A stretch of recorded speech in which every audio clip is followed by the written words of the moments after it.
What's up? Ghost Fictions is here, and we're back again. This is the second part of a story where Issei died and became the true outer dragon of dragons. But before we start, please consider subscribe to the channel and give this video a like. Don't forget to check the description for more informations. Now, let's get into part 2. Chapter 3. Akeno, Tournament, Danger Part 2. Oh. There's the kids. The shout of a parent sounded, causing the crowded parents to look and see the class coming out of the temple from a different part of the building. They followed Hozu-sensei while some kids smiled and waved at their parents. Parents took pictures and hollered good luck to their kids, but Issei looked to see his mother and father among them who doing the same. That honestly made him feel pretty good about himself, and he smiled a bit since this time around his parents were being supportive in something he liked. Unlike in his first life, they saw him as just a good-for-nothing lecherous fool. It kind of made him feel like a complete idiot for turning out that way the first time. I have to agree, I much rather like how you're turning out this time, and even better is that I don't need counseling or medication now. Drake said, yelling out in pure joy that he didn't have to suffer that torment any longer. It was just downright painful, and it nearly killed him a few times at how bad it was getting. At one point the dragon was even contemplating suicide just to escape the perverted madness of Issei's first life. He was so glad his host's perversion was dying away and being replaced with his nearly maniacal joy to do battle. If he had to choose on what he would have wanted his host to be between the two, then he would take fighting over perversion any time of the day. Issei for his part mentally scratched the back of his head and gave the mental equivalent of a pat on Drake's snout. I really am sorry for putting you through that, Drake. But then as they began to be seated at the arena mound, Drake's eyes narrowed as it sensed familiar signatures of energy. By the way, partner, you got eyes watching you? He said, making Issei blink, but taking his friend's words to heart, he discreetly began to look around as he was seated amongst his peers. It was around the time his class was seated that Issei caught onto 3 pairs of eyes that were watching him from different areas of the field. Looking to the side, he saw that the first was Akeno, who seemed taken back when she saw him looking back. Quickly she looked away, so Issei then looked to the second person he felt watching him, and it was a familiar person. It was a gruff-looking back with black hair and facial hair. He had a muscular build and a fierce expression, but his beady black eyes were boring back at him. The two met eye contact, and Issei quickly realized who it was that was standing beside Akeno. It was the same guy that nearly tried to kill him while on his date with Akeno. It was Baraquiel, Akeno's father. And is it me, or does he seem like he already hates me? Issei thought with a twitch in his brow. Whole Drake just laughed at that. Then Issei looked to the final pair of eyes, and he was surprised to find out that the person was pretty close, actually on the other side of the stairway. It was a woman, an extremely beautiful woman that made what was left of Issei's perversion nearly rise up before he quickly crushed it. But there was no denying the woman was incredibly gorgeous, with her curly long blonde hair, radiant blue eyes that seemed to go on for an eternity. She had one of the most voluptuous bodies Issei had ever seen, and he'd seen many in his first life. She was dressed in a yellow kimono with a gold obi around her waist, while on her feet she wore simple sandals. But the minute his eyes made contact with hers, he felt a very familiar source of energy. Though nearly all of his power was sealed, there was no way he would have missed that familiar source of energy. Holy energy, so she's an angel, but what would an angel be doing here and in the territory of a fallen angel like Baraquiel? Issei contemplated on that. Baraquiel was of an equal status and pure power to his former sensei Azazel, and the two were close friends. He didn't doubt no one didn't know of Baraquiel and his power over holy lightning. Drake decided to cut in on Issei's thoughts. That's because that woman over there is none other than Gabriel, partner. She is just like Michael, a seraph, and is actually the strongest woman in all of heaven. I've seen the power she's wielded firsthand, and she's no joke. She may seem beautiful, humble in appearance and personality, but in the Great War she was a force to be reckoned with. You could only imagine the shock Issei felt at that moment when Drake said that. He mustered up all the self-control he had to not flinch or show the slightest bit of surprise in his eyes. His gaze stayed in contact with Gabriel's before he offered a smile and waved, which she soon returned. Drake. Why is someone like her here? He questioned Drake, who he himself couldn't find a good answer to the question. Because he was equally puzzled as to why such a high-ranking angel was here in the mortal world and not making sure heaven was stabilized. I'm not sure, partner, but just remain inconspicuous. If you do that, you'll possibly avoid suspicion, but that's not a guarantee. He said, causing Issei to mentally nod before he turned his attention to the front of him. Soon enough, Hozu-sensei stood up and spoke using a microphone. Thank you all for coming to this joyous occasion. I trust many of you parents are eager to see your kids fight and show their skill. As their sensei, I know they won't disappoint. They have all trained very hard for this, so you will definitely see a show you won't forget. Now before we begin, let the Maiko of this shrine bless us with an honorary Kagura before the tournament begins. with echoing approval of the gathered parents and locals that have come to see Hozu bowed his head before stepping aside to stand with his class. Then all murmuring stopped as the doors to the shrine slid open, revealing Shuri, who came walking out in her Maiko dress. But in addition, she had a mask covering her face, along with 2 white paper streamers held in hand. All went silent as the Himejima Maiko came down the stairs with that air of grace and elegance rare few could match. It was as if she were floating, such was her balance that it fooled the eyes of many. Issei was not excluded from this, for he was just as much taken by just her stroll alone. But then as soon as Shuri reached the middle of the dirt mound with no footwear whatsoever, she began the honorary kagura. A ritualistic dance used in both to worship the kami of Shinto and as a means to be used at any martial arts demonstration. So it was with that Issei decided to lean back and watch, letting his mind ease and body unwind as Akeno's mother did the dance.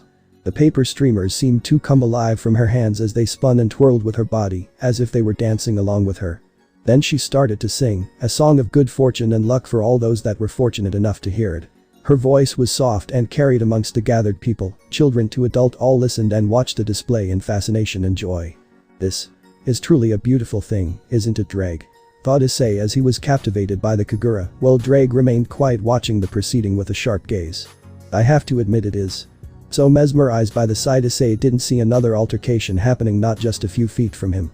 Barakwil watched his wife and mother of his child, Shuri, proceed on with the ritual kagura with a softened expression. These were one of the reasons why he fell for the mortal woman, because of her tenderness, gentle personality and kind soul. Despite their questionable acts at night, he loved her dearly and loved her more so for bringing their little girl, Akeno, into the world. But then his eyes narrowed before his gaze slowly glanced to the side to see a familiar appearance of whom was once an old comrade of his. Gabriel, who was smiling tenderly as she watched the proceedings without the last bit of hostile intent being aimed at him for his status as a fallen. It put him on edge more than he would admit. He wouldn't care if they were in some other area, but this was where his beloved wife and daughter lived. The last thing he wanted was a fight to break out between him and Gabriel, thus endanger his family. So mentally he enacted a small telepathy spell, and it connected with Gabriel, who reacted with only raising a delicate eyebrow. Barara, what it is you wish to speak about, Barakwil? She was the first to speak, which Barakwil responded with a mental retort. Why are you here, Gabriel? Has Michael finally decided to end my life? Has he sent you here to end me, or have you come to charge the churches in the area to do it? He answered back with a fierce scowl, but Gabriel's expression saddened the tiniest bit before returning to normal.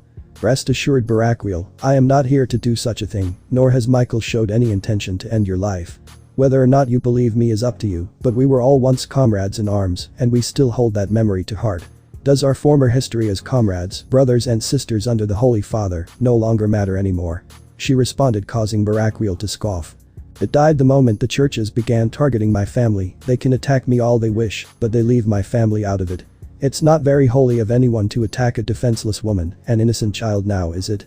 No, Gabriel, clearly Michael cannot fully control his people, and therefore I will kill anyone that intends to hurt my family. He said in spite, causing the woman to inwardly flinch at that bit of information. But you were never one to lie. You're far too sincere to lie and too clueless for your own good. She put the equivalent of a pout while complaining the man, Mew. I am not clueless. She retorted, only to get a slight scoff from the man. But then his tone went serious as the two watched Shuri nearly finish her dance. But seriously, if you are not here to kill me, then why are you here? You rarely ever leave heaven unless you need to act as Michael's representative or needed for a mission of dire importance. He said, only to get a chuckle from the woman. Well, you know, I can't say much. But let's just say I've found a mortal that has interested me. That was all she said before the telepathy spell was broke, but it had a big enough impact on Barakwil, whose eyes widened in shock as they glanced to Gabriel's back before they quickly went forward. Could it be? No, impossible. Gabriel is the single most beautiful woman in all of heaven and the strongest to boot. How could a mortal have gained her attention when so many greater figures of status have tried to gain her interest? No, I must be overthinking this. Deciding it was better to not think about it. But then his mind began to race. Would Gabriel really be so interested in a mortal to risk leaving heaven and come down to earth? His mind began to run into various suspicions and scenarios that blew what Gabriel said completely out of proportion. The bottom line that resonated in Barakwil was solely thus: just how far would Gabriel go to sate her interest? And why did his gaze switch to the kids, more specifically, Haidu Issei, as he thought about it? Amazing. Such a wonderful performance. Thank you for gracing us with such a dance, Himejima Dono. Barakwil was broken from his thoughts as Hozu spoke out. Shuri merely bowed her head in silence before moving off the mound and went over to him and Akeno. Now then, let's begin the tournament. he announced, getting a roar of approval from the parents and those that came to watch. Nodding, Hozu turned to a small board being kept on a stand, and currently the board was covered by a white fabric. Grabbing it, Hozu pulled it off, revealing the order the students would fight in. Now, the fights have been selected at random and written down beforehand. We shall start with the preliminary half, and as you can see, the fights have been broken up in order from 1 to the 8, with 2 students facing one another, and the winner will reach the semi-prelims. At the semi-prelims we will have a total of 8 victors from 16, and those 8 will fight to reach the final half of the tournament. The final half will consist of the semi-finals, and we will end up with 4 from the 8 after the semi-prelims are finished. The last 4 will fight in the semis, and the 2 that come out as victors will fight it out in the final part of this tournament. Now then, let's get on with the tournament. Turning to his students, he gave them a wink before reaching toward the board. Now we shall start with the first bracket. Hozu began to call up those chosen for fights. Issei just took one look at when his fight would begin, and seeing it would be the last fight of other half of the first bracket, he decided to just watch the fights proceed. He didn't make much friends with his class because of 2 reasons that diverted him away from his peers, so he didn't really talk with them. The first reason being because he took his training far more seriously, and he scared them a bit by how much and how long he trained for at the dojo. It may also be due to the fact you punched a hole through a full body punching bag and you look like a man. Airboy possessed when training. Drake added in his 2 cents, causing Issei to scratch the side of his face nervously. In my defense, that was the day I knew Arena was leaving, and I was annoyed. Secondly, well, you have a point. He replied, only for Drake to speak again with a monotone voice. Partner, you are in the body of a 6-year-old and you punched a hole through an adult-sized punching bag and made it come off the hook and slam into the wall. On the other side of the building. He yelled out at the end, making a mental mini Issei shrink down as he poked his fingers. So yeah, maybe the other kids were petrified of him, it's why he had to hold back a lot of his current strength so he didn't accidentally break his peers' bones or seriously injure them. And the second reason was because of. Remember partner, try and keep yourself calm, don't let your blood cloud your mind, or you may very injure these kids severely.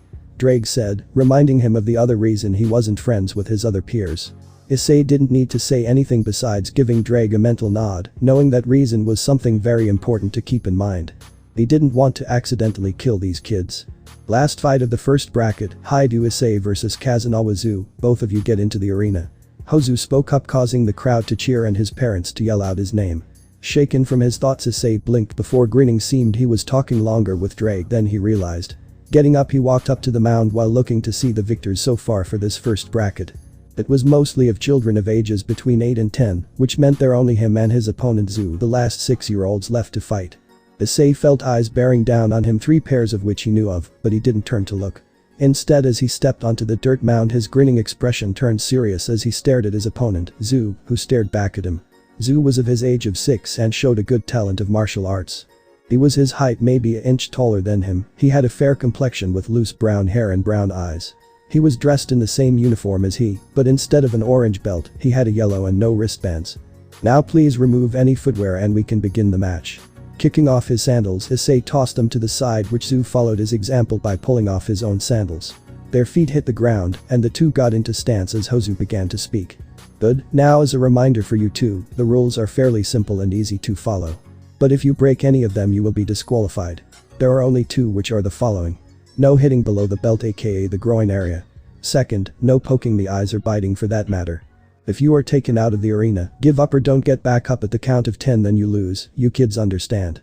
The 2 nodded, which Hozu took as the sign to begin. Very well, now then. Hajime. Hozu stepped back as he began the match, and he watched as his 2 students got ready to fight. Zu slid into a normal stance he taught at the dojo, but with a slight variation with squaring his feet further and pulling his arms further back. His eyes then went to Issei, who once again slid into the same stance he always used, and Hozu did admit it was strange on. Issei just turned his body to the side, his left was facing Zu. He then spread out his legs, so his left leg was slightly bent forward, his right leg was stretched out a tad. His left arm was bent and his hand was curled up, mostly leaving only his middle, index and thumb fingers bent. His right arm on the other hand was coiled back and bent with a fully clenched fist. He bent his waist forward a tad and turned his head to his opponent, showing that he was giving Zu his full and undivided attention. His eyes are pretty serious. Show me something interesting, Haidu-kun. Was the thoughts of the Seraph Angel, who glanced to the match as she patched up the minor wounds for the kids that lost. So his name is Haidu Issei. Akeno thought with a tilt of her head. The name to her confusion rolled off the tip of her tongue, as if she known it prior to meeting the boy himself. It confused her. Everyone watched with bated breath as the two kids stood still. All was silent for a moment. Before Zoo's patience broke first and charged with a quick dash, making Issei's eyes narrow. The boy came in for a jab to his face, but Issei blocked it with his forearm and countered with a jab to Zoo's cheek. It hit him, but the boy spun around and swung his leg out to sweep Issei off his feet, but he jumped and flipped over Zoo. Then once he landed, he kicked off the ground and dashed towards Zoo's unprotected back. "Ah!" he grunted as Issei delivered with a kick to his back, which he soon followed up with a punch to his stomach. Then he swept him off his feet. And before Zoo could retaliate, he grunted once Issei's foot landed on his chest and about to bring down his fist. Yet at the last minute, Zoo brought up his left leg and kneed Issei in the back. But again, with his incredible flexibility, he used the knee as leverage and pushed himself up backwards. Zoo quickly jumped to his feet, but gasped when Issei back-flipped and kicked off the ground and was already within inches of his face. His fist came in slamming into abdomen, knocking the wind right out of him with bits of saliva dripping from his mouth. Then the Haidu boy followed it up with a strong uppercut. This knocked his opponent off his feet and into the air. But even then, Issei surprised them all as he grabbed hold of Zoo's feet and began to swing him around. "Ah!" Zoo yelled until Issei hurled him right out of bounds.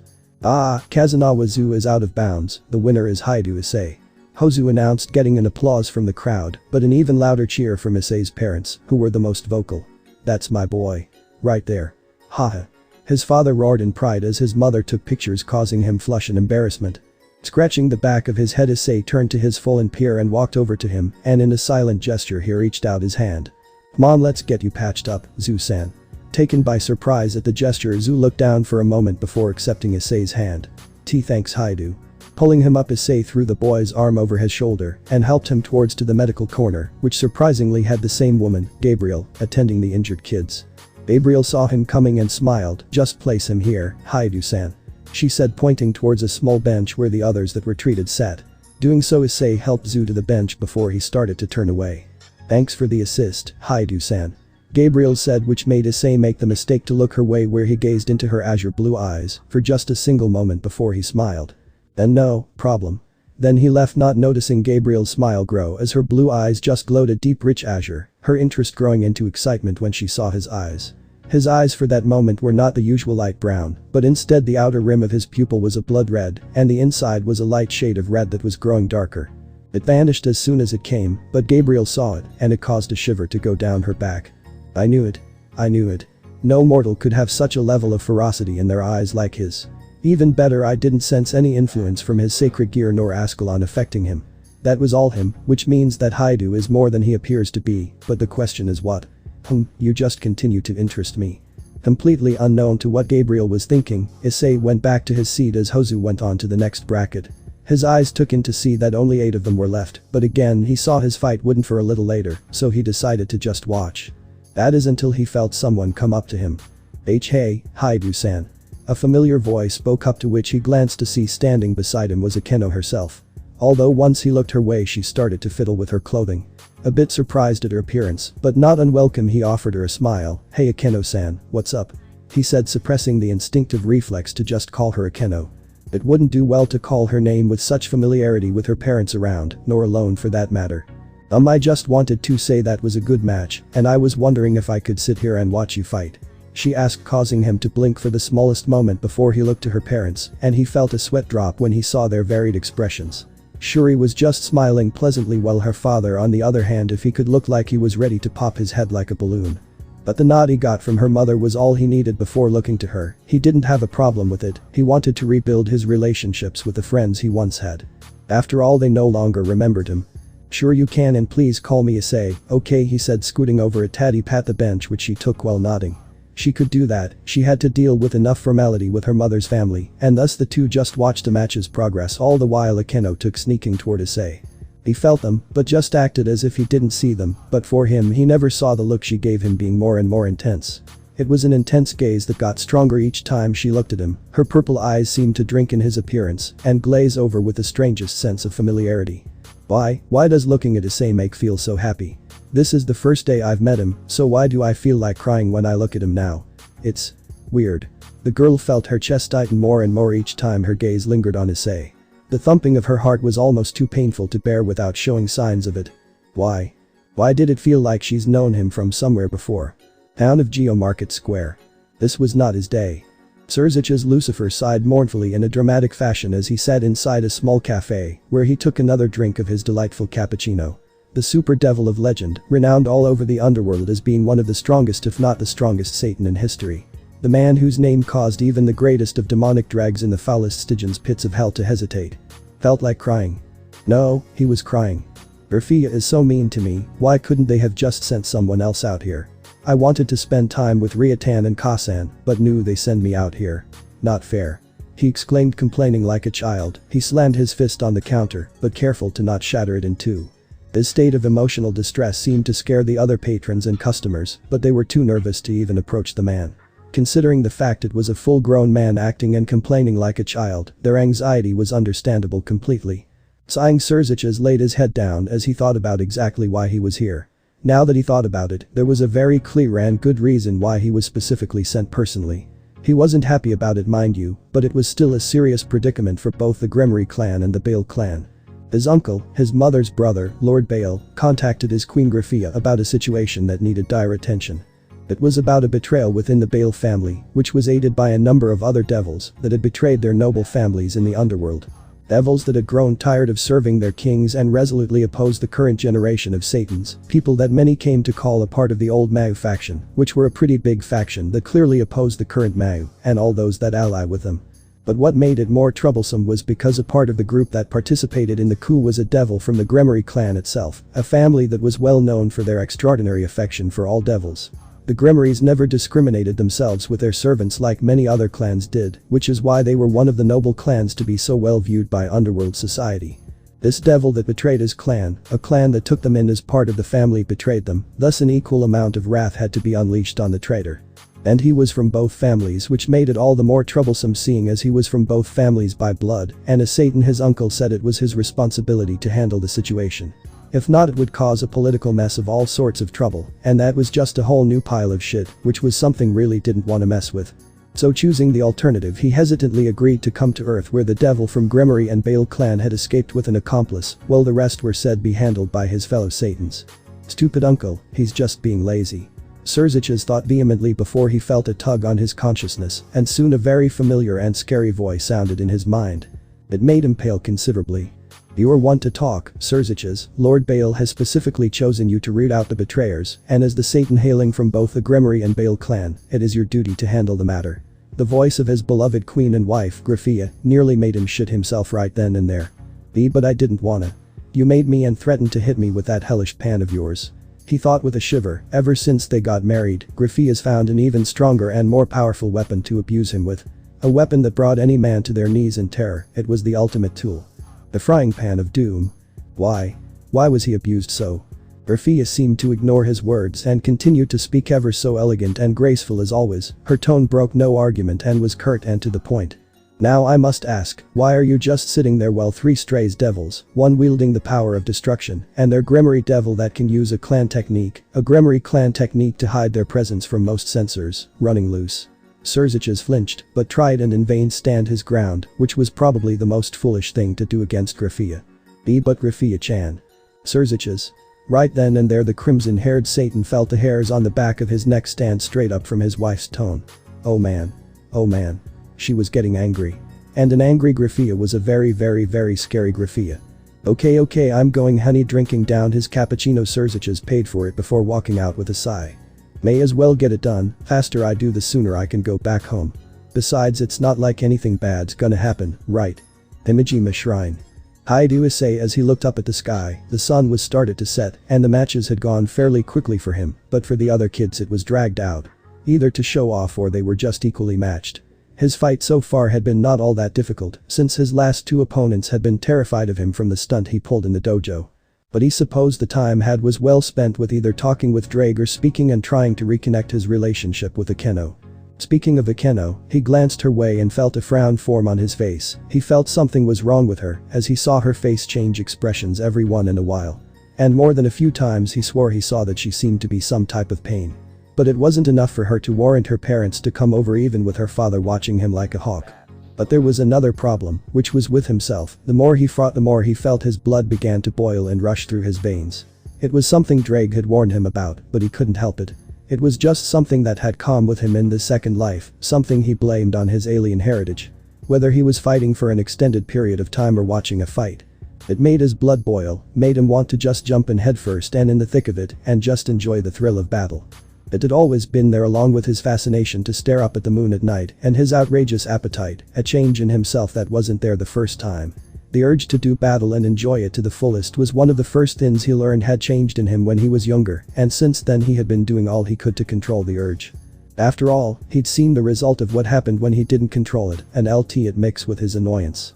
His control would slip and result with something that couldn't be done by humans, the punching bag being a prime example, breaking cement blocks and shattering a boulder in the woods with a single punch. And he knew that if someone saw him, a 6-year-old, do something like that, then it would only be a matter of time before he was taken to be studied and experimented on. He was just glad the punching bag incident was thought to be a freak accident due to the hook that held up being rusted and that the bag itself needed to be replaced.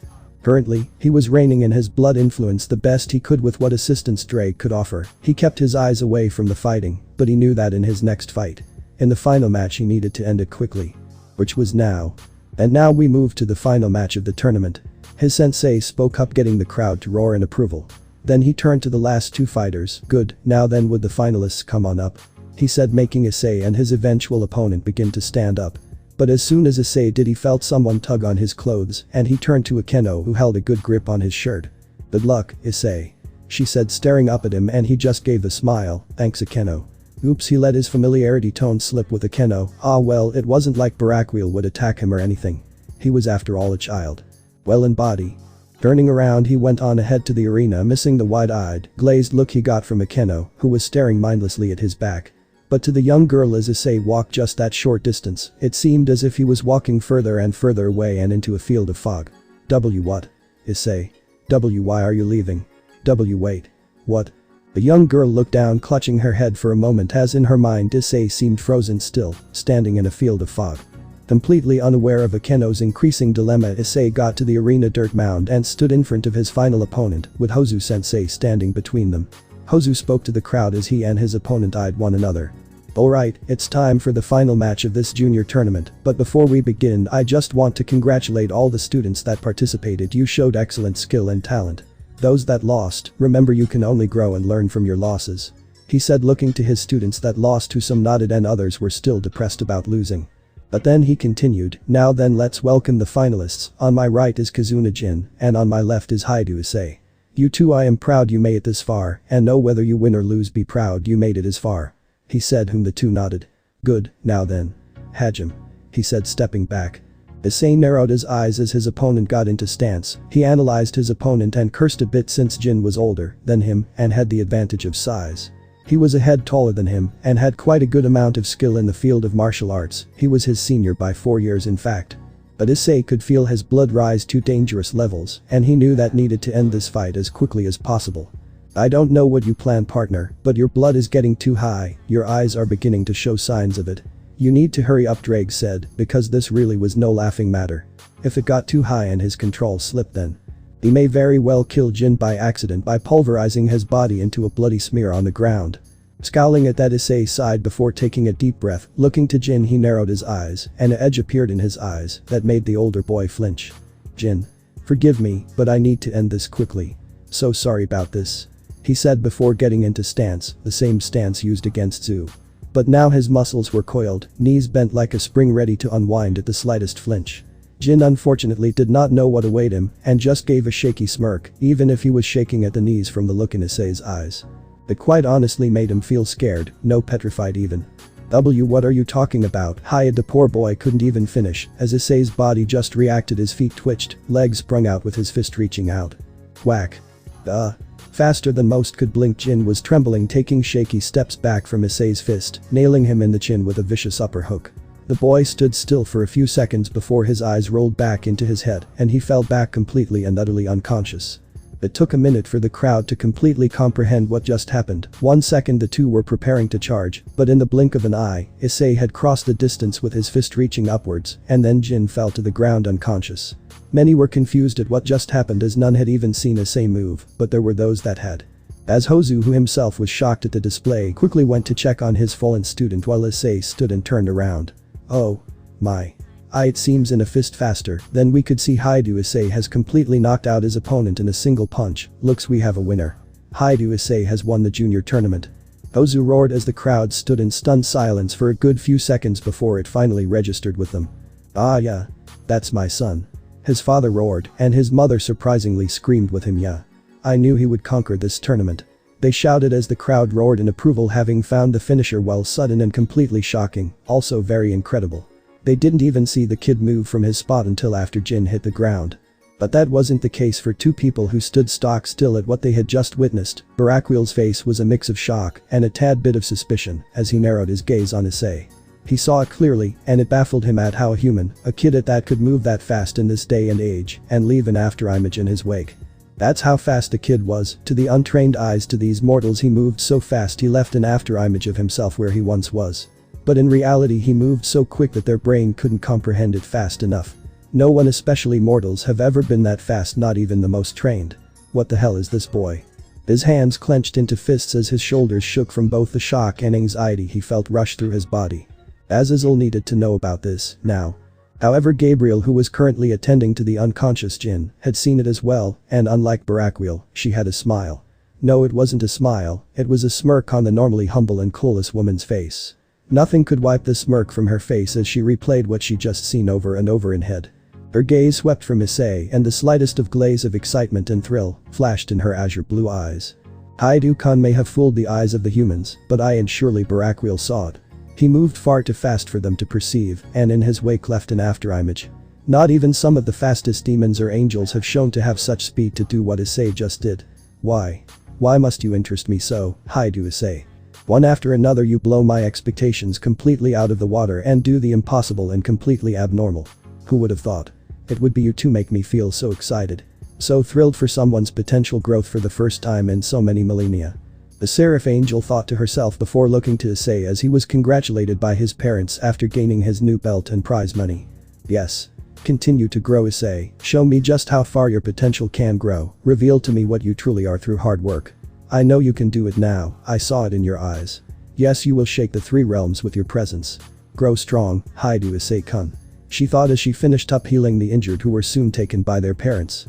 With her work done, Gabriel began to walk to the woods only to tilt her head to the side as she sensed a familiar energy in the air. Smiling, she went into the woods and vanished in a flash of light. Barakwheel, upon seeing this and feeling the same signature, narrowed his eyes and turned to his wife. Shuri, I must go and check on something. I will be back, okay dear. Humming to understand it was important from the urgency in her husband's voice, Shuri nodded.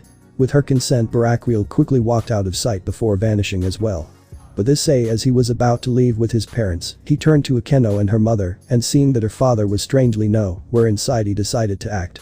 Quickly he ran up to them and smiled up at Shuri. Thank you for the kagura, Shuri-san. It was very beautiful. He said, bowing his head whilst Shuri's eyebrows raised before raising her hand to her mouth. Oh, thank you, and let me thank you for gifting my shrine with such skill, Haidu-kun. Her comment of praise made the boy scratch the back of his head with embarrassment. You're welcome. Then he turned to Akeno, who had remained silent till now, and then he patted her head to Shuri's slight astonishment. And thank you for talking with me, Akeno. I had fun during those breaks. Maybe we can talk and play again sometime, yeah? He said with a grin which made Akeno's cheeks turn red, but she gave a smile in return. Yup. Be alright then. Well, I guess I'll see you later then. Bye, Shuri-san, Akeno-chan. He said before running back to his parents while waving to the two Himejima females. Shuri merely gave a wave in return, as did Akeno, but her mother glanced down at Aur's daughter in a sly manner before smirking. Oh, I didn't know my daughter got herself a boyfriend, and so quickly too. I applaud you, my daughter. She said, causing Akeno to freeze up before she snapped her attention to her mother, her face practically glowing beet red. Ha-san. She yelled, only for Shuri to giggle at her daughter's expression. Oh, don't be embarrassed, he is quite strong, and he can protect you, and he seems like he will be a reliable young man. Yup, I approve. She said, giving a thumbs up only to add to her daughter's embarrassment. Not funny, Ka-san. Akeno mumbled with her cheeks glowing a good cherry red. But Issei, as he caught up to his parents, he got ruffle of his hair from his father, before his mother hugged him. Oh, we're so proud of you, son. Tonight we're going out to eat as a celebration. His mother said, and the thought of food then made his belly let out a loud growl. He could already feel drool fill his mouth, and he nodded his, okay. I'm starving, let's go. he said, racing to the car, causing his parents to laugh at his enthusiasm for food. Town of Geo Residential Square. Surzich's Lucifer definitely knew today was not his day. Not only had he nearly incurred the wrath of his wife Grafia, but trying to find these stray devils was proving to be harder than he first thought. So far he'd been searching high and low, scouring the city for them, but it seemed the Grimoire Betrayer was very adequate in using one of his family's techniques to even be able to hide their presence from him. He'd searched the outskirts of the city, the woods, the market district, herbal area, and basically nearly every other place he could think of. He sighed before looking up at the sky. The sun had set and the moon was rising. A good full moon in all its splendor was rising into the sky, and for a moment Surzich's just marveled the moon's beauty. Then he smirked when he felt two presences appear around him, two familiar ones he hadn't felt for a long time. "Ah, Baraquiel and Gabriel, to what do I owe the pleasure?" he said, turning to look to see both the fallen angel and the seraph angel standing a few feet from him.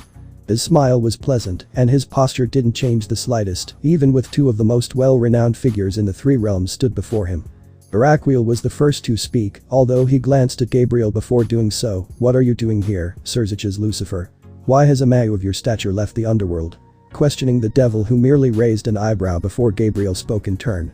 "Yes, I find myself curious as well. You are well known to never endanger the temporary truce we've had, so what has made you come out to Earth?" she asked, making Surzich's just droop with his shoulders limp. "Would you believe me if I just said it was a simple stroll? That I just wanted to admire the sights?" he said with a cheeky grin, only to get a twitching expression from Baraquiel and a slight chuckle from Gabriel. Clearly they just found his attempt to avoid their question annoying, amusing. "Not really, after all it must be important." Gabriel continued, getting a hesitant nod from Baraquiel. Surzich's just gave another sigh before he massaged his temples. Okay, I'm here to hunt down a couple of stray devils that have betrayed a number of noble clans, including my own. They escaped the underworld and were reported to have escaped into the city, and I was sent to take care of them personally," he said, causing the two's eyes to widen in shock. Baraquiel because his family was in danger if stray devils are running loose, and Gabriel because her target of interest was in potential danger as well. Strong as he may be, he was still a child, and if these devils were so worrisome to send Surzich's, then it was of dire importance indeed. "I see, then have you not found them?" Baraquiel said, only to get a negative shake of the Mayu's head. "No, I haven't, Bika." Boom. The sound of an explosion rocked their ears, and their eyes widened before they turned to see far from them, back in the woodland parks, was where the sound of an explosion went off. "I think we found them," Surzich's muttered, but then something even greater and more dangerous happened. Bruer. An echoing roar blew across the area, causing a massive shockwave to hit the entire city of Geo. Glass shattered in every building in the city, and what unstable buildings were left collapsed under the shockwave. The area where the explosion occurred and exploded in a massive pillar of crimson red energy, with bolts of blue lightning dancing around the pillar of the strange energy. The pillar shot up, growing wider and taller till it pierced the very sky. The sheer amount of it bore down on the three of them and was causing the very ground beneath them to shake. No, it felt as if the very planet itself was shaking. But then it appeared, a massive giant garbed in shadow rose up from the woods currently set ablaze. The pillar of crimson energy engulfed the giant figure, as if it was welcoming its master. Its eyes snapped open to reveal blood-red orbs, filled with an insurmountable amount of rage, hatred and sorrow. The giant creature, titan almost in sheer height, glared down at them all of Geo, with its baleful blood-red orbs, seeing all things in its path as an obstacle. "What the hell is that thing?" Baraquiel shouted as Surzich's was frozen from just the shock, but Gabriel's eyes were wide as she saw those eyes look at her. It was then she knew, deep down inside her being, that she recognized those eyes. It was him. Haidu. The woman quickly flew off just before the two men regained their senses, and quickly flew off after Gabriel. Whatever that beast was, it needed to be stopped before it destroyed the city of Geo. Earlier. This is so good. Thanks for bringing me here, Mom, Dad, Issei said while shoveling down food after food. Him and his parents had went to a restaurant near the city. It was built into the cliffs overlooking the city and served all kinds of food, and the best thing was that is an all-you-can-eat buffet. Oh, this was going to be good. His mother just laughed while his father just nodded his head. "You deserve it, son, it's a well-deserved reward for all your hard work," she said just as his father continued. "Like your mom said, you just won your first tournament even though it's junior ranked. We are very proud of, Issei," he said, causing Issei to stop before looking up at his parents. "Issei?" His mom called out to him, but he was in his own little world. Tears actually began to form in his eyes at what his parents just said. They were proud of him, their voices were sincere, full of pride and love for him. Unlike in his first life, all he did was take them for granted and never did anything to make them proud of him. But now, It was the first time he truly felt loved by his parents, where they were truly proud of his accomplishment. Thanks. Mom. Dad. He uttered, causing them to smile, glad to see their son was fine. But. Partner. Issei. Move. Drake screamed within his mind, causing Issei to blink in confusion. Why? What? He was interrupted when the ceiling above creaked, then he felt it. Oh shit. Mom, Dad, Mauve. Crash. Issei's voice was cut silent as the ceiling above crashed open, causing it to fall around them. The support beam cracked before it shattered as well. The entire ceiling soon followed, causing it to come crashing down on everyone, crushing all those unlucky enough to be inside the building at the time. Smoke and debris billowed in the air as the screams and moans crushed by the ceiling echoed within the now destroyed building. Issei's eyes twitched before he opened them, only for his eyes to widen at the sight he saw. It was all the occupants that were just a second ago dining, talking, eating and laughing. They were all now crushed to death by the fallen ceiling, some having been impaled by falling slabs of wood, while others were pulverized beyond comprehension. The image of all the dead people was being burned into his brain. The smell of the blood, gore and spilled and crushed organs made him lose himself right there. Ooh. He puked up his guts at the sight. The smell was just horrible, and his eyes felt hazy, his head felt light, but he had to find his parents. His eyes returned to life. Yes, his parents, he needed to find them. Surely they were quick enough to get out of the falling ceiling. They had to.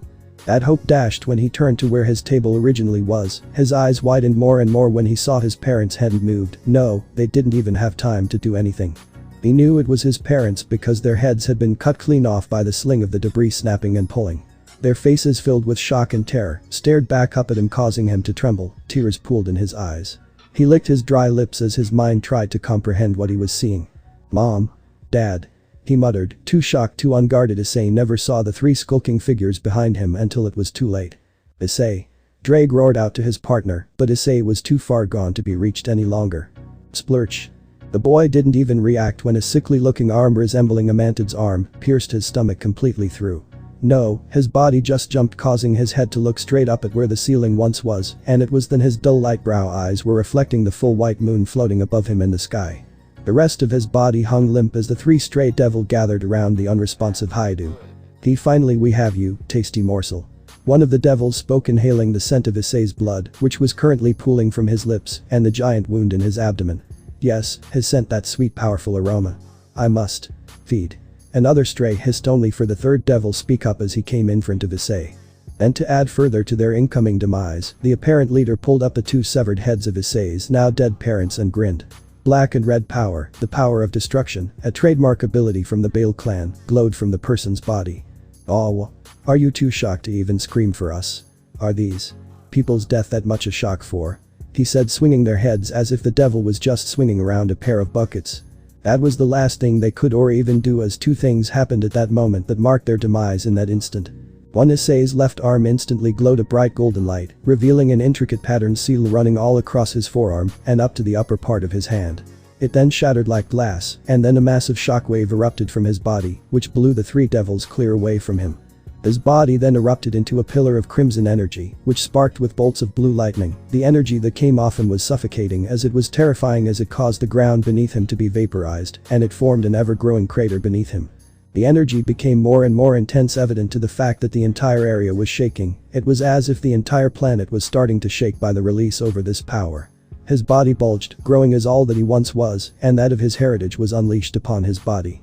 His brown hair turned jet black, and among other changes, a single brown tail sprouted out of his backside.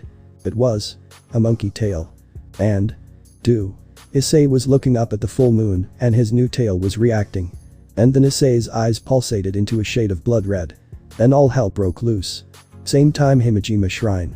The Keno Himejima tossed and turned in her bed, and she was sweating buckets, as in her dream she was seeing the same dream again. A dream of Issei standing in a field of fog with his back turned to her. Issei. Wait for me. She thought, trying to run after him, but he just seemed to get farther and farther away from her, and no matter how much she tried to move, it didn't seem like she was getting any closer. She tried to call out to him, but her words fell on deaf ears. Yet she soon stopped when she felt something strange overcome her. Snap. The Issei in her dream right then burst into flames, with the world around him exploding into a fireball of chaos. Ah. Akeno's eyes snapped open before she let loose a gut-wrenching scream that woke up her mother across the room. But even as Shuri came in and tried to speak and get Akeno to wake up, the young girl kept screaming as memories of her and Issei rolled through her mind. Memories of her time with him, memories she never experienced but instinctively knew, was hers, assaulted her endlessly. Soon tears began pooling from her eyes, her voice began to crack, and then as the last memory hit her, Akeno fell unconscious into the arms of her deathly worried mother. Akeno. Earth unknown location. The shadowed figure sat prone in a barely lit chamber. The figure's head seemed to rise up once it felt the abnormal power spike rise up from the earth. It titled its head as if contemplating on the source and feel of the energy, before the figure seemed to nod its head. The figure then let out a sigh, then he or she began to stand up, causing audible cracks and pops in the person's body, showing whoever it was hadn't moved from their position for quite some time. The figure stepped forth, another step and another step, until part of its face revealed a withered, wrinkled lower face with green skin, then its eyes, which opened to reveal beady black eyes. Full of power and wisdom, the likes of which none could perceive. Ah. The time has come then.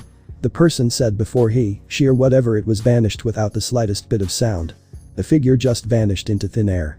Chapter 4. Chaos Unleashed. What's happening to this brat? One of the three stray devils spat. The one who punctured Issei through the stomach growled as it used its mantis arms to cover its eyes. The raging howling winds and quaking of the ground was so strong it nearly blew them away after the first initial shockwave. But the winds just kept growing stronger, and the ground was trembling more and more erratic by the second. All because of what happening before the three. The very source of this phenomenon was none other than their very own target. The supposed human, Issei. The boy was currently engulfed in a pillar of the purest crimson energy. Bolts of lightning danced around the pillar, which pierced the very sky. The strangest thing was the fact his body was pulsating, twitching and bulging as increasing intervals. His body had changed from his brown hair, had turned completely jet black, and had spiked up in several directions. With his back to them, they couldn't see what was happening to their target, but the occasional grunt and even growl was escaping Issei's mouth. And was it them, or was his left arm glowing an even darker shade of crimson? The second devil hissed, its snake-like lower body, a result of abusing its own power causing the mutation in its own body, slithered up, constricting to the ground in an attempt to her hold. The wind was that fierce, and the quaking ground wasn't helping any better. Household, I know. Wasn't this brat supposed to be easy prey? Did we awaken some kind of sacred gear or something? She hissed, only to bite back a scream as another pulse rocked the area around them, sending debris flying as Issei stood within the maelstrom of such chaotic power. The leader seemed to be the most shaken, and he tried to gather up the least bit of courage he could, but as he looked down at himself, his eyes widened in shock. My body. It won't stop trembling. Is this fear? Am I feeling fear from a human? The sheer thought was ludicrous. He was a pure-blooded devil from the Bale clan. He, with the inherent ability of the power of destruction, was scared of a human. Ridiculous. And yet, even as he tried to move his body, his legs refused to move, his body disobeyed him and refused to move an inch. Whether to attack or run, his body just wasn't listening to him. So overwhelmed with such primal terror, the devil, along with his comrades, was left standing there, frozen and completely immobilized by the fear alone. It was only when Issei turned around that they all three devils knew for sure of one thing. They were gonna die. For Issei's face was set in an expression of absolute rage. Hatred leaked off every part of his boy. The strange crimson power seemed to empower the boy. His body was pulsing and bulging at increasing intervals. His teeth were clenched, and to their increasing horror his teeth were turning into fangs. But it was his eyes. All they could see was a pair of blood-red orbs bearing back at them. Such was the intensity of his hate-filled gaze. The three devils could not do a thing. Their instincts raged at them to run, their souls were screaming to run as fast as they could possibly go, but their bodies just refused to do anything. GGRRRRRR. Issei let out an inhuman growl as his voice started growing deeper. His brown tail quivered and moved in accordance to the transformation. It was at that single moment one thought was racing in the devil's mind as the kid, their target, began to grunt more and more. What have we done? What have we unleashed? Then their world went wide as Issei's body expanded, ripping his clothes to shreds, his face changing and morphing. Patching of brown fur grew all around his body and face, and his body grew and grew, but the transforming boy reared his head and let loose a devastating roar. Bruer. Issei's roar echoed whilst causing a massive shockwave to erupt from his body. The three devils were the center focus of the roar, which resulted in them getting hit by a frontal cone of the shockwave, which sent them hurtling through the forests of the outskirts of Joan. Smashing through trees and mountains, the three devils were clearly not be getting back up after taking such an attack. The roar's effect devastated the town of Joan. The city as a whole was completely unprepared for it. It happened far too fast for them to react. The once cloudy sky rippled, and the clouds were torn asunder, and the ground beneath their feet rumbled and quaked. Caught unaware, they were unprepared for the shockwave that devastated the city in the night. Its blast radius ruptured all throughout the city, causing all sorts of damage from toppling vehicles, leveling buildings, and for the most unfortunate of souls, they blasted clear across the city just by the sheer force of it. All from a single roar. The ground trembled as the cliffside in the woods of Joan cracked, causing mass landslides, but for Issei, he stood there roaring at the sky in his new form. He stood incredibly tall, passing just to 100 feet tall. His appearance was akin to that of a giant ape, only with a more muscular build of that of a gorilla, a baboon-shaped head, along with its giant swing monkey tail. Issei growled before turning its reddened gaze down at the city below him. Everything in his path was just an obstacle. Everyone was an enemy, all things had to die. They all had to die. Kill. Kill. Kill. Kill. Destroy. Slaughter. Obliterate. Issei's droned within his mind no longer in his control. The giant ape that was Issei let out another growl, but before it left, it turned its attention to where the devils were blasted off to. Brog. He howled before opening his mouth, only to form a glowing bluish-white sphere within his massive jaws. The energy built up was so great the shockwave of its creation caused the ground to crater. It was only when Issei was about to fire that Gabriel, Baraquiel and Surziches arrived at the scene. But it was too late to stop Issei, and Gabriel, feeling the immense energy welling up in the giant's mouth, quickly acted. Turning to the city, she channeled her magical power, creating a giant golden runic circle to appear. It then shot out a golden beam to the entire city of Joan, which soon expanded into a giant barrier that covered all of the city. "All of you get down," she shouted, which the two followed his example, and just in time as Issei let loose his attack, which came in the form of a high-density beam. It shot forth, easily vaporizing all the mountains and the forests that were in its destructive path. The beam of energy shot toward the location where the devils landed and were still trying to recover. And as the beam zoomed across the forest plains and mountains, all things erupted into destruction. It was like a nuclear bomb went off as multiple spheres of fire erupted across the path the beam zoomed past. Leaving a trail of absolute destruction in its wake, the beam instantly wiped out all life, including the three devils, completely obliterating them from existence. Not even their screams of terror could be heard over the thunderous roar of Issei's attack. It was only after Issei's attack dimmed and ended that the three would able to stand up, only to witness the destruction of the giant ape's attack. "Oh my God," Gabriel uttered in shock, and the other two couldn't blame her. Baraquiel was just as shocked, maybe even more, while Surzich's eyes were completely wide at the horrific devastation laid out before him. What was once a vast plain of mountains and forests was now just reduced to a smoldering plain of dead land. The mountains were vaporized and the forests were turned to ash. Nothing alive remained in the desolate land, but thankfully Gabriel saw that the city was fine from the use of her barrier. Oh, thank goodness. Grrrr. The three, however, were shaken from their shocked stupor when the ground rumbled and the sound of a deep growl sounded above them. They turned and saw Issei in his giant ape form glaring down at them, no sense of reason in his baleful glowing red eyes. Such raw power. It easily dwarfs that of high-class devils. It's even toppling with my own. No. It's getting stronger. Surziches thought with the slightest bit of panic, and it seemed Baraquiel noticed the power coming off this monster as well. But for Gabriel, whom was staring up into the beast's red eyes, felt all doubt that she once had of this not being Issei being thrown to the wind.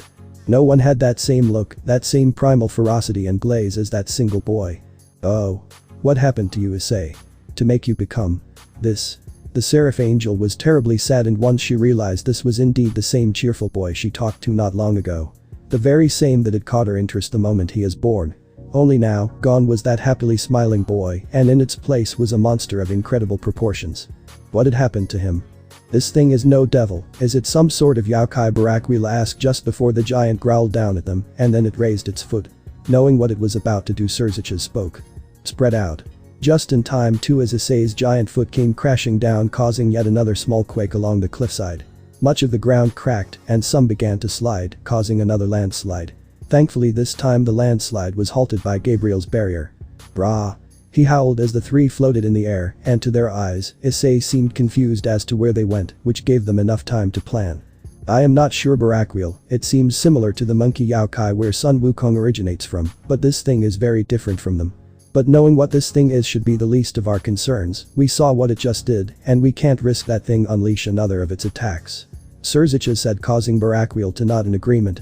Although it was a devil, he shared the same sentiment. This thing was a threat to the town, and to be more specific, his family. Gabriel seemed to be the hesitant one to fight the monster, which the other two noticed. "Oi, Gabriel.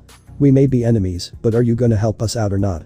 Baraquiel said, only to receive no response from the angel, who was solemnly staring down at the beast with sad eyes. "Oh. Hi, do. Why did you become like this? She said, causing Surzich's eyes to narrow once he heard that name.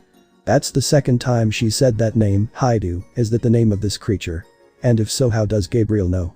The super devil thought to himself for a moment just before the beast finally caught sight of them. With its eyes narrowing in recognition, it snarled and went to grab them. Rah. Dodge.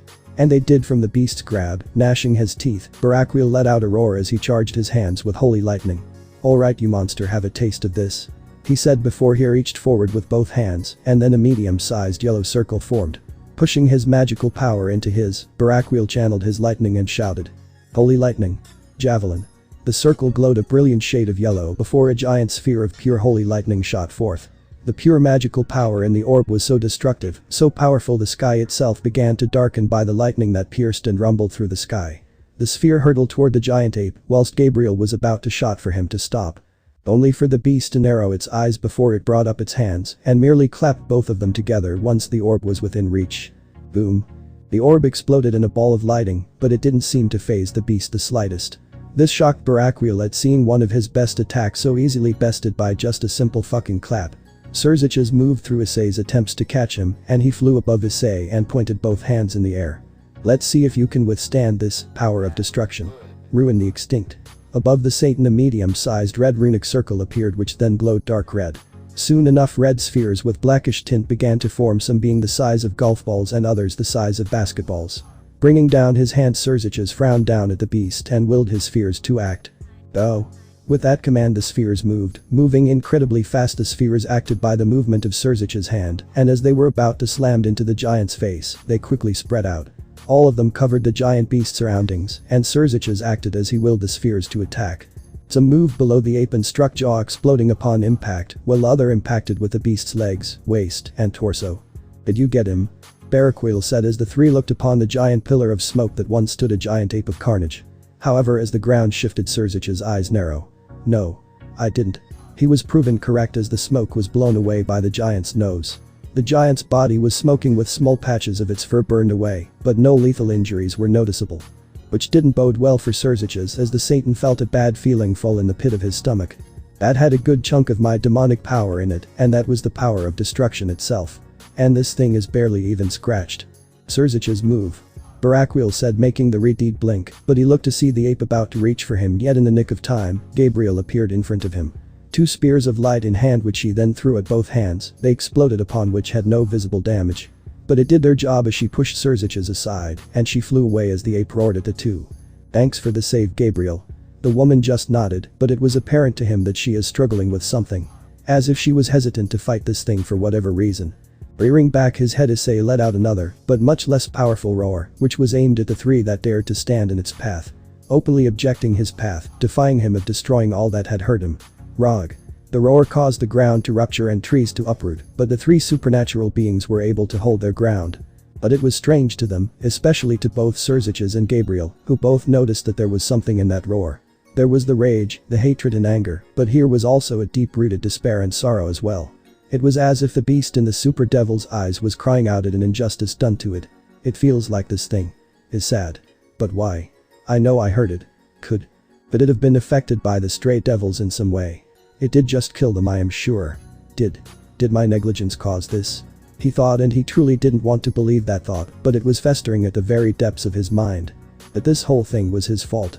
Gabriel looked upon the sight that had once been Haidu Issei, and her head lowered, causing her blonde hair to shadow her eyes, but it was clear that tears started fall from her face. The level of sadness she felt from that single roar had made her soul tremble. Her will was quivering in hesitance to either fight or find a way to help Issei.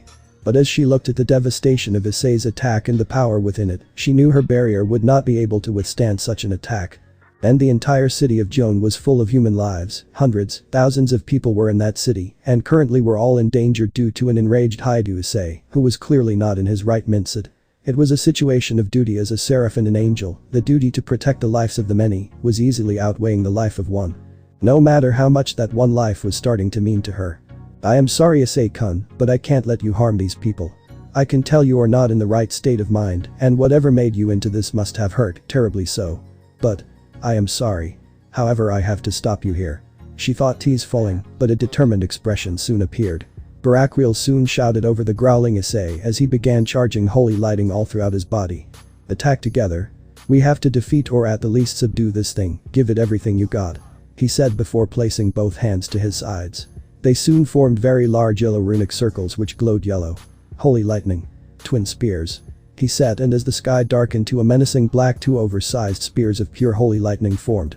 The two spears were length of about 50 feet appeared, and they coursed with pure raw holy lightning. He lifted his hands and reared his arms back in preparation, while Surzich's gaze narrowed before he put his hands forward and formed the red runic circle once more. Very well, power of destruction. Obliteration. Commanding his inherent ability, the Satan formed a much bigger and more volatile sphere of red and black demonic energy. It grew and grew till it was 5x bigger than that of Surzich himself. A bead of sweat fell from his face as he controlled the chaotic energies built up in the sphere, but then he raised his hand and clenched it. This caused the sphere to compress itself, smaller and smaller till it reached the size of a basketball, but the backlash of it caused a shockwave around him. Thankfully we're targeting the beast away from the city, and all that's behind him in just empty land for miles on end. Good thing too, I haven't used this technique for a good few centuries, and the destructive capabilities of it are truly out of this world. Powering her hands, Gabriel flew above the two, so she was in front of the monster's snarling face. Her determined azure blue orbs bore back into glowing hate-filled blood-red orbs. She then reached out with both hands up into the sky, and soon all of the sky was becoming filled as a giant golden runic circle that began to light up the whole area around them for miles on end. Divine art. Heavenly sword. She said, and soon that giant mega circle glowed gold before a single giant sword made of pure holy energy was assimilated. Its size easily matched Issei's own, and its power was tremendous, splitting the very sky and sundering the very atmosphere of the earth itself. Its brilliant shade of gold and white illuminated the skies and much of the planet itself. From even outer space, a brilliant spark of light could even be seen. But it was the combined presences of all three supernova attacks that was affecting the area. The sky was jet black, and the wind howled in agony at all three powers being used. The already ruined cliffside was growing increasingly unstable by the major power output of all three legendary figures. Issei, in his unconscious yet instinctive state of mind, could feel the threatening pressure of all three attacks. They were gonna try and hurt him. Stop him from killing all those that had hurt him. No. His inner demon, the inner beast dwelling within his primal blood, roared defiance. Pulling up its massive arms, Issei rose to the challenge by beating his chest, like that of a true gorilla. Rarg. Roaring out in defiance, the giant ape surged out, gathering up all the energy that coursed through its being, pulling the powers from its very soul. The beast's body soon exploded into a pillar of blood-red energy. His stomach bulged before the bulge went to his cheeks, causing them to expand to great proportions. His giant maw cracked open, letting out wisps of smoke, but then its mouth began to open more, revealing that it was building up another one of his destructive energy beams. But this was one different. Instead of the white-bluish energy it once was, this one was just dark crimson with a blackish hue. The sheer destructive power of it alone made all three begin to swear nervously at the sheer density of that power. It easily made his last one pale considerably in comparison. DRRR. The giant ape let out a low growl as the energy built up within its jaw began to flicker whilst his body prepared itself to fire. So too did the three of them, but just as they were about to do it, and undoubtedly caused an uncountable amount of damage. The giant ape's eyes widened before its left arm completely out of nowhere nailed him in the chin, causing the beam to fire prematurely. The ground shattered as a giant crimson beam of pure destruction shot up into the sky. Easily piercing the atmosphere, the beam continued on before it imploded far above them all. For miles and miles on end, the once blackened sky was instantly cleared as a massive explosion of light rocked the very planet. Its rays of destruction reached far and wide, across the seas and reaching other continents. What the? Baracriel stuttered in shock, and the other two couldn't blame him either. While they were still ready to unleash their attacks, they were also still shocked at what they just witnessed. It happened right out of nowhere, but just as Issei was about to unleash complete chaos upon them, his own arm acted and hit him square in the jaw, with a seemingly intent to divert the attack from them. Gabriel remained determined, but the smallest flicker of hope flickered in her eyes. Maybe. Just maybe Issei was showing signs of gaining control. Maybe this was him trying to fight back. What none of them knew though was that the cause of this was something much deeper and much more serious than they could have possibly imagined. For deep within Issei's inner mind, down into the depths of his soul, the heavenly Welsh dragon, Drag, in all its blood-red glory, growled and snarled at the other entity residing within its partner's soul. Ever since he lost contact with Issei, he had been doing all he could to control the mass outbreak of Issei's powers he once had in his first life. That had gone fairly well, but the eruption of his emotional trauma combined with the unleashing of alien heritage tripped his control by the slightest margin, which had caused an anomaly. Said anomaly was staring back at him with blood-red eyes, and its menacing growl that didn't even affect the ancient dragon the slightest. It was the same form Issei had turned into when he looked at the full moon, and so far he'd been wrestling over control of Issei's power and help his partner break free of his enraged primal state. Which wasn't easy considering this thing was monstrously powerful and its strength was equal to its endurance. This was from Drake's guess the representation of Issei's alien heritage. But soon Drake growled, "I will not let you control Issei anymore, you wretched cur. I will not let you have Issei destroy his own world. The regret he would suffer would be immeasurable. So bear witness, your doom, monster." Roaring out, Drake flew head-on, colliding with the beast, and soon his whole body coiled around the ape. His tail tying up the ape's own tail and legs together. Wrapping his arms around the ape, he enclosed his wings around him and the ape and went for its throat. "And by my name as the Red Dragon Emperor, I will take you down. Groy." And he struck his massive fangs dug into the ape's neck and held on with a steel-like clench. The beast roared in pain and it struggled to break free, but Drake's determination to break Issei free of this thing's instincts was far too strong. He was determined to save his partner, to help his nakama at all cost. Whatever that cost may be. Tearing into the ape's throat, Drake let it loose and roared within the depths of Issei's soul as his body began to glow from red to a dark crimson. Rayarg. Outside world. Rog.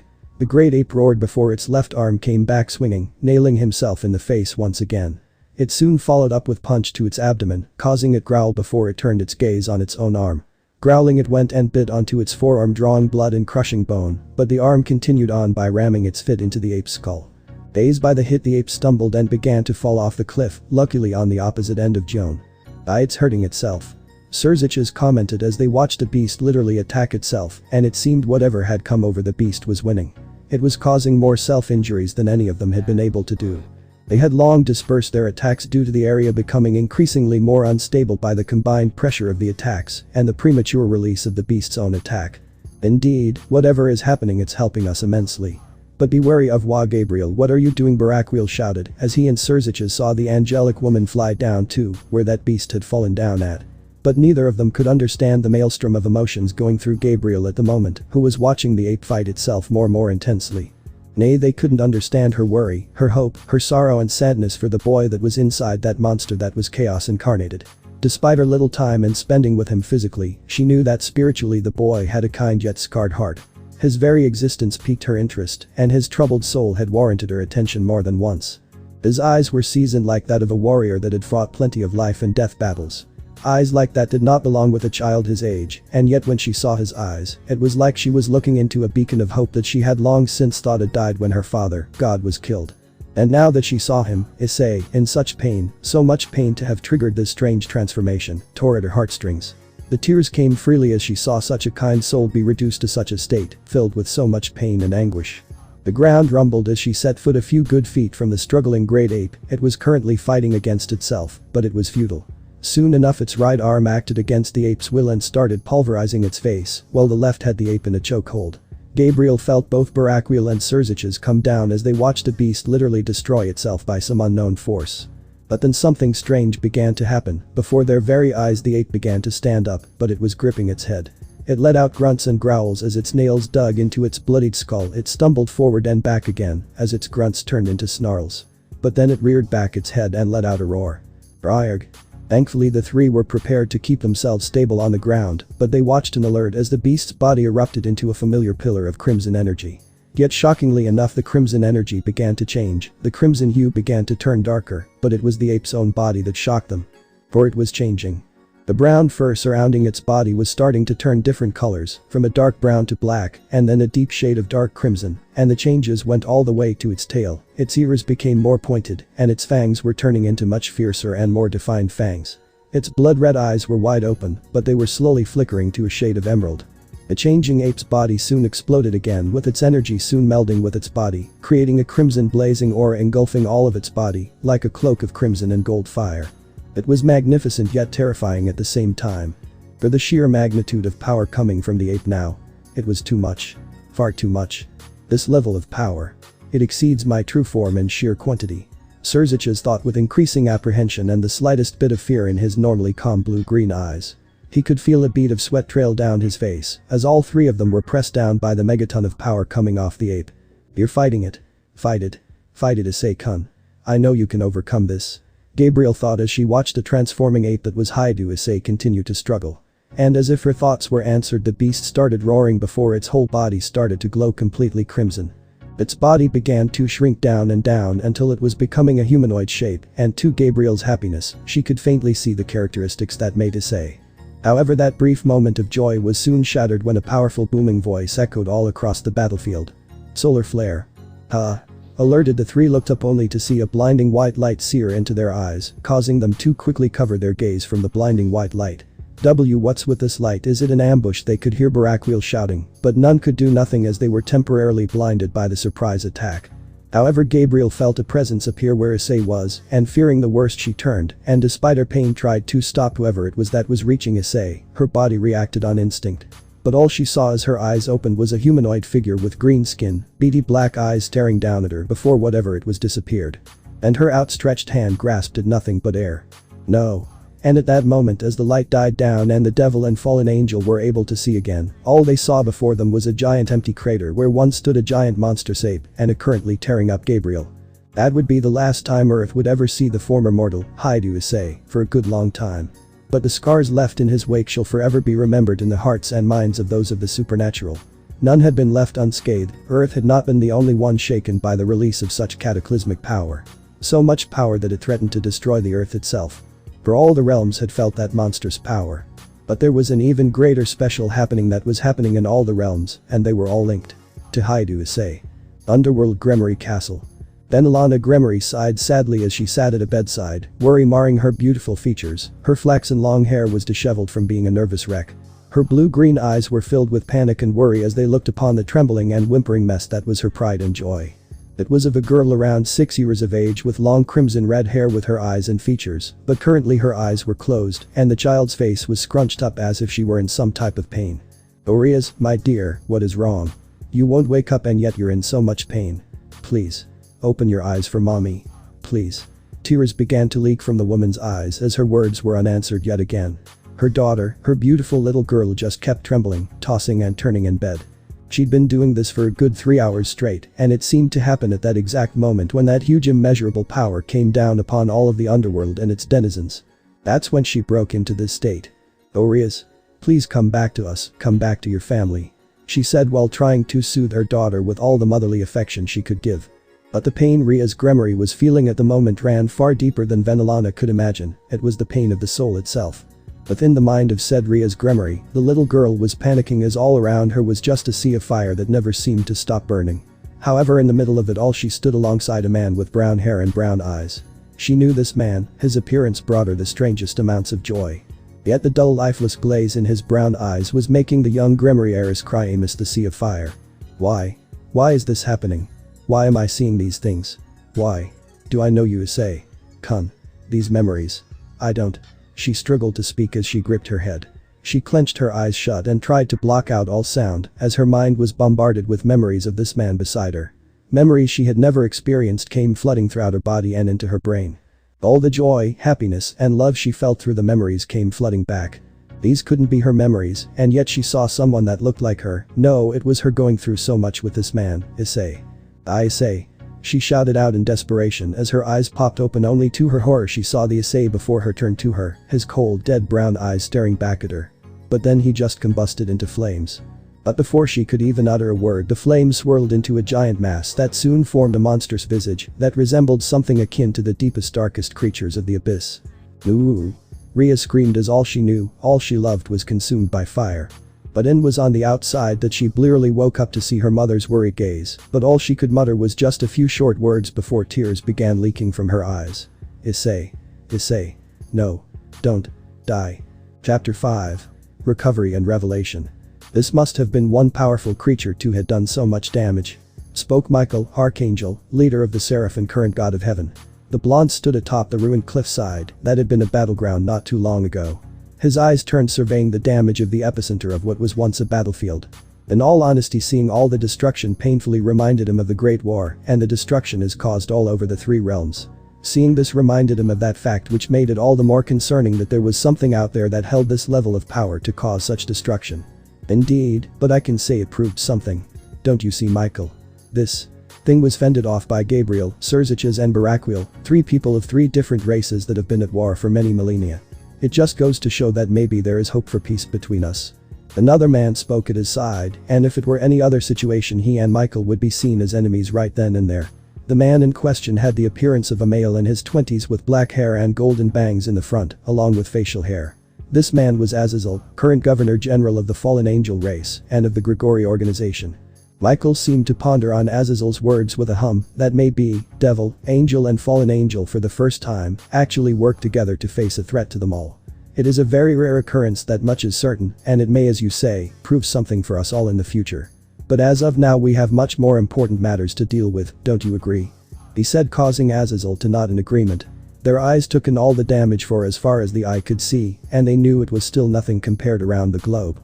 True, I'm getting reports of mass hysteria across the earth about those that captured the explosion in the earth's atmosphere. We're doing what we can to erase all evidence and memories of it from the eyes of humans. But it is proving to be a taxing effort nonetheless. He said with a sigh, causing Michael to chuckle a bit. I see, well, I can send out a few of my own to help ease this burden. This is after all an international incident of the supernatural world, and humans have no need to be a part of it. Agreed, and you can expect our help as well. They heard a voice, both turned to see Surzich's Lucifer walking up to them, but along with him was Seraphol Leviathan, another of the current generation of Satans. Seraphol had the appearance of a young beautiful woman with long black hair, which was tied in twin ponytails. Her sapphire blue eyes were taking in all the damage that had been caused by the battle with slight amounts of awe and curiosity. She had a healthy pale complexion and a childlike body, but had a good ham-sized bust. She wore a black long-sleeved button-down dress shirt with a pink ribbon tied around her neck, which was under the flip-down collar of her shirt. Finally below she wore a black skirt that went just above her knees, crew-length socks and black dress shoes. Azazel and Michael's brow quirked up in surprise, which Surziches caught, and he smiled. As you said, this is an incident of all the 3 factions, and I will take full responsibility on the devil's behalf. He said, although the 2 caught something in his tone that made them suspicious. It was as if he was hesitant about something, yet didn't let it show on his face the slightest. I see, we welcome all the help we can get, but I'm surprised you're up and about. You 3 did just fight whatever it was, and while you don't have any physical injuries, I wager it was still an exhausting one. Michael said, only to get a slight laugh from Surziches that it before they looked toward Seraphol, who seemed a tad drawn by all the damage that was done around the. And it's a surprise to see you here as well, Leviathan-san. I wager Surziches contacted you and the other Satans about the situation. Seraphol, upon hearing Michael, turned to the Archangel and let out a happy smile. Yup. But Adjutan and Faltna were too busy, and besides I wanted to see what did all this. She answered, causing the 2 to nod whilst Surziches sighed. That's how she addressed their fellow Satans, Ajuka and Falbium. Then again, that's how she addressed almost everyone. But looking around them, the 4 took in the barren, broken battlefield. All the damage and destruction caused by the battle was being repaired by a joint effort. Surprisingly consisting of angels, devils and the fallen angels of the Grigori organization. They were doing the repairs, returning the landscape back the way it once was, and though they were still enemies, it was still a sight to see. All of them working together towards one goal. The group of 4 walked through, surveying the damage done as Michael questioned Surziches. So, is there anything you can tell us about what you, Baraquiel and Gabriel, faced out here? For whatever it was, I could feel its power from even the heavens itself. He asked, causing Azazel to nod agreement. Same, and I'm sure many others did as well. The underworld sky was even started to blacken all across the realm. As if a massive thunderstorm was coming to pass. Azazel said, with Michael nodding in agreement. The same thing happened to heaven, and while it had passed it still unnerved everyone, including himself. Who had such power to affect the 3 realms like that? Surziches seemed to sigh. Honestly, I am not entirely sure myself where it came from, because all I remember was that it appeared just after a massive roar erupted from this area. The shockwave alone was just staggering, and afterwards a pillar of crimson energy exploded out from the cliff side, and it was then it appeared. It didn't just appear out of thin air though, it grew into that state. At first it looked similar to those of the monkey Yaokai where Sun Wukong originates, but the appearance of this thing was far too different to be a part of them. What we fought was this creature, about the size of 100 feet tall or more so. It resembled an ape, yet had different characteristics of different parts of the simian species. He explained to them, causing them both to look at him surprise. From what Surziches just said, this thing was an ape-like giant titan creature with characteristics of other simians. And going from what they could see and felt, it held an enormous amount of destructive and raw power. Unknown to them, Seraphol's eyes lightened up at this bit of information before she began to ponder on this herself. So Sarachan did this. But where did he go? Her unasked question was answered as Azazel asked Surzich's, and how did it escape you three? I mean not to sound rude, but there was you, Baraquiel and even Gabriel fighting this thing. What stopped you from defeating or capturing it? He asked, only to their shock and Seraphal's increasing interest, they saw a haunted look appear in Surzich's eyes at that moment. I am not sure myself, Azazel. One moment we were about to clash with it, with some of our strongest techniques. It was charging up a second energy blast, but so much more powerful, dare I say powerful enough to destroy the earth completely. But then it just started beating itself up, and then the last thing I saw was a bright blinding flash of light, and after that the monster was gone. This caused the two to frown in worry. Despite the strange actions of the monster and Surzich's words, it was still a troubling creature to be left alive and loose on the world. It could upset the balance of the world with its destructive power. If this creature truly had that much power and left unchecked would prove to be a force to be reckoned with and to be feared.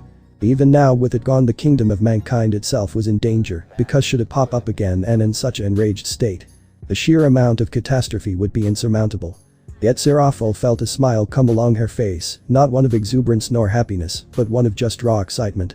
If what Surzich's just said was right, then this creature was still out there recovering, and because of this, she was wanting to see it for herself. Not by an enemy standpoint, but as one of pure interest in something that hadn't been seen before just pop up out of nowhere. And right in the middle of human civilization at that, it astounded her just as much as it piqued her curiosity. Of course she wouldn't say that out loud. I see. Azazel hummed as the group passed by many of their subordinates, that is until Michael spoke up, by the way Azazel. Where is Baraquiel? I imagined him to be here to speak more on this creature. He asked only to get a shrug from the man, but the frown on his face was evident that he was a bit apprehensive. He sent word to me that he was currently with his family, ensuring their safety above all. The man values his family's safety before anything else, and has been since they've been attacked by a number of those of the church. People that held a grudge against him, due to those attacks, and with this arising monster, he's keeping their safety at an all-time high. He answered, although his eyes cut towards Michael. The archangel saw this and knew what the man was implying, and he sighed a bit mournfully. I recognize this, but I cannot fully control my people like the true God could, you know this. Those that choose to allow their hatred for Baraquiel to extend and attack his family, an innocent woman and child, deserve nothing more than punishment. I can only promise those that do will be excommunicated from the church and their souls, to be sent to purgatory as punishment. He said with a rare moment of coldness, speaking with the voice of a leader. The voice of the Archangel Michael. Azazel didn't seem fine with just that, but knew that's all Michael could do. It was up to him and Baraquiel to stop those attacks, should they get any more severe. Attacking out of grudge against those you hate was one thing, but attacking the family of your hated target, a family of innocents, was something else entirely. I guess that's all I can hope for. He responded, and the four fell into a silence, but Michael's gaze turned and saw Gabriel standing at the edge of the cliff. Just looking out into the city with an ever-present forlorn expression, though she didn't look the least bit hurt by the battle. She hadn't spoken a single word since then. It made him wonder what had happened to make Gabriel be so silent. But as he thought about it, how did she end up in this when she was charged with watching over the mortal Issei? It was the first time that he's seen Gabriel ignore everyone, even him, in favor of being so silent. What happened to you, sister? Unknown to Michael, Gabriel's mind was far more troubled than he could imagine. The Seraph Angel was gazing out to the city, Joan, his home. The city that was the hometown of the one who stole her interest. The city that was nearly destroyed by his very own hands. Her blue eyes, once bright and full of life, were dull as she watched the forces of angels, fallen angels and devils, work tirelessly to repair the damage done and erase the memories of everyone in the city of what they witnessed. But she just couldn't find it in herself to care that much anymore. She couldn't explain it, but now that he was gone, she just couldn't find herself to care for much of anything. It was as if when he was taken, all that she was taken with him. A bitter smile began to make way on her face as she thought about it. Yes, it seemed she was starting to realize just how precious he was to her. It was for a few moments that she met him, and yet it was enough for her to see what she's read and saw from a distance was all true. Issei was been a paradox to her, a puzzle she wanted to figure out. He may have lived the life of a somewhat normal mortal, but she had witnessed puzzling things about him others seemed to shrug off. He was born with an abnormal muscular structure that hasn't been seen in all of human history, which predated, as far she knew, the existence of her creator, God's own existence. There was also the fact that his personality fluctuated between a child and rare instances of something else, someone much older. It was rare, but she had seen one of those instances when he was fighting in the tournament not long ago. It seemed as if something had been bothering him, and when she saw it in his form, she knew he was intent on ending it quickly before something happened. There was also the fact that she saw that Issei had an abnormal physical growth in physical fitness, which she would account to his even more abnormal muscular structure. He also inherited the legendary Longinus boosted gear and the holy sword, Ascalon, two objects that opposed one another in sheer existence. But the most puzzling and in her mind the most gripping was his eyes. Those were not the eyes of a child, for they had seen many life and death battles. There was a saying that the eyes were the windows to one's soul, and Gabriel believed that entirely now that she'd seen it for herself. Issei's soul was scarred and marred, it wasn't pure like a child should be. It was usually flickering to a gray to a near dark gray and a good amount of scars, deep scars, cut deep into his soul. It's why she wanted to learn more about him, to get to know the human, Haidu Issei, and the drive to do so was so strong too. Yet then the image of his changed form, his roar of agony, hatred, rage and sorrow echoing deep within her ears, his glowing red eyes glaring down at them all, at her, with nothing but the intent to kill. It made her want to cry, it really did to see Issei in such a way. She knew it was him because she could tell by his energy, and the feel the monster gave off was similar to Issei's. What had caused him to become that? What had sent him off the edge and into the abyss to make him become that destructive monster? And who dared to cause him so much pain? She thought with her frown becoming a scowl, her hand turning into a fist. Emotions swirled up inside her, incredibly dangerous ones surged from within her chest smoldering within her soul whispering to find out the one who led to causing Issei so much pain. If Gabriel had her wings out at that moment she would have seen them flicker on and off from golden wings to jet black. But now, he's gone. She thought, wrapping her arms around herself. The sight of Issei battling against himself, eventually reverting back only for her vision to be blinded at the last second by a bright light. And the last thing she saw was a green-skinned humanoid taking Issei right in front of her. It absolutely made her livid to know that Issei was taken from her just after going through what he did. She tried desperately to find out where he had been taken, but his energy signature just dropped off the radar.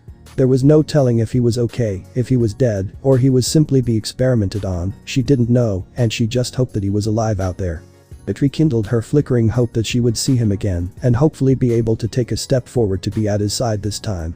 Again, if she had her wings out they would be flickering colors again, only it took longer to change back as that single thought lingered in her mind. Blinking, Gabriel toyed with that thought before pushing it away with a slight flush on her cheeks. No, there is no way I'm feeling that way towards him, right? I mean he is a child. Okay, maybe not with his soul being far older. But. The seraph of heart slapped her cheeks to try and rid herself of those thoughts. She couldn't afford to let her rampant thoughts get to her, no matter how much they egged at her. We found something. Thankfully she heard a few of Michael's subordinates yell out, and she along with a group of 4, turned to see an angel waving at them from a wreckage a good bit away. Becoming curious she went along with the others to see the angel working with fellow angels plus a few fallen angels and devils. She, Michael, and the 2 Satans came upon a wreckage of trees which were torn asunder, ripped right out of the ground by Issei's transformation. But it also consisted of what was once a foundation, a human building, and what they found once the trees were removed was both gut-wrenching and saddening. Humans, so many humans no matter the age, young and old were everywhere, and all of them were dead. Just by looking at them they could all tell with grim realization that they had been dead for a good while and surprisingly, hadn't been killed by the crushing of the trees. But the sight was one of horror, children even were dead, seemingly have been crushing by wood or bisected by the waist by snapping wood. It was a sight that made them pale considerably although they had seen their fair share of bloodshed and death, it was still hard to swallow. Especially with the amount of blood and gore covering the area, it was a nauseating and gory sight to behold. Too many lives were lost here, too many young ones died here before they could experience life. But something was strange, and Serafal made this apparent as she narrowed her eyes. Something's wrong here.